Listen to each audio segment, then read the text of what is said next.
नमस्कार मंडळी, आज आपण आलेलो आहोत सोलापूरमध्ये आणि आज आपण पाहणार आहोत सोलापूरमधील प्रसिद्ध सिद्धरामेश्वर यात्रेमधला अक्षता सोहळा।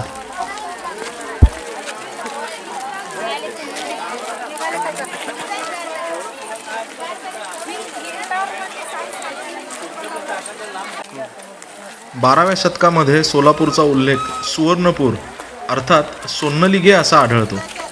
कालांतराने श्री सिद्धरामेश्वराने वसवलेले असे सोन्नलिगे, नंतर सोन्नलापूर आणि आता सोलापूर असा या नावामागचा इतिहास आहे। या सोहळ्याला शेकडो वर्षांचा असा इतिहास आहे। सोलापूर वासियांसाठी हा उत्सव खूप महत्त्वाचा मानला जातो।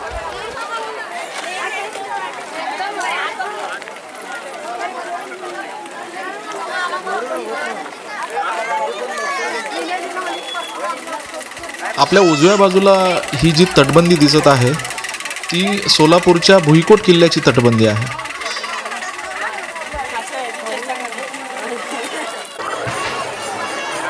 तर तुम्ही पाहू शकता अक्षता सोहळ्याची सुरुवात झालेली आहे।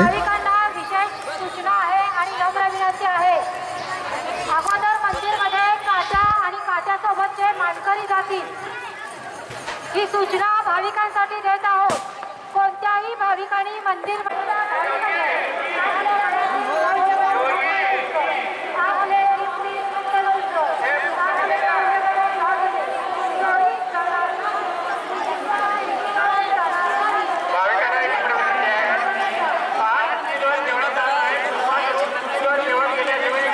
सिद्धरामेश्वर हे बसवकालीन शरण होते। मुळात हे कन्नड भाषिक बेल्टमधले किंवा कन्नड भाषिक संत होते। म्हणून 5 दिवस चालणाऱ्या या सिद्धरामेश्वरांच्या यात्रेत मूळ नावं सगळी कन्नड आहेत। मुख्य सोहळा हे सिद्धरामेश्वरांचं योगदंड आणि नंदीध्वज, जे 5 नंदीध्वज आहेत पूर्वी होते ते आता 7 झाल्यात। 7 नंदीध्वजांची सिद्धरामेश्वरांच्या योगदंडाशी होणारा विवाह सोहळा म्हणजे सोलापूरची सिद्धेश्वरांची गड्डा यात्रा। या सोहळ्याची सुरुवात होते पहिल्या दिवशी ती 68 लिंगांना तेल लावण्यापासून। त्या सोहळ्याचं नाव आहे येण्णी मज्जनी। येण्णी मज्जन म्हणजे तेल लावणं। तो आपल्या बोलीभाषेमध्ये लोकसंस्कृतीमध्ये हळदीचा कार्यक्रम आहे। हळदीचा कार्यक्रम तेल आणि हळद मिळून त्या 68 लिंगांना लावलं जातं। ते हळदीचा कार्यक्रम येण्णी मज्जनी। दुसऱ्या दिवशी अक्षता सोहळा आहे। अक्षता सोहळा 7 नंदीध्वज आणि सिद्धरामेश्वरांच्या योगदंडाशी होणारा विवाह सोहळा। इथं जे संमती वाचन केलं जातं, ही संमती म्हणजे मंगलाष्टक आहेत त्या स्वतः सिद्धरामेश्वरांनी त्या काळी लिहिलेल्या आहेत। मंगलाष्टक 5 मंगलाष्टक ते जे संमती म्हणून वाचले जातात। त्याच्यानंतर अक्षता सोहळा उद्या जो होणार आहे तिसरा मकर संक्रांतीच्या दिवशी होणारा मुख्य सोहळा तो होम सोहळा म्हणजे या 7 नंदीध्वज वधूच्या रूपात आहेत, कुंभारकंदीच्या रूपात त्यांचं ते होम आव्हान होतं म्हणजे त्या सती जातात योगदंडाच्या समोर। शेवटचा सोहळा आहे तो कप्पडकळी म्हणजे 7 नंदीध्वजांचं जो हळदी आहे, हळदी उतरवली जाते, ते कपडे काढले जातात म्हणजे कपडे उतरवले जातात, तो सोहळा आहे कप्पडकळी। असं 5 दिवस हा सोहळा चालतो। सर, तुम्ही आम्हाला एवढी छान माहिती दिलीत त्याबद्दल तुमचे खूप खूप आभार। हो चालेल, thank you so much. Good day, bye.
संख्येने इथे लोक जमा झालेले आहेत, दर्शन घेत आहेत. यामध्ये प्रामुख्याने 3 भाषिक लोक आहेत. सर्वप्रथम मराठी, त्यानंतर कन्नड आणि त्यानंतर तेलुगू.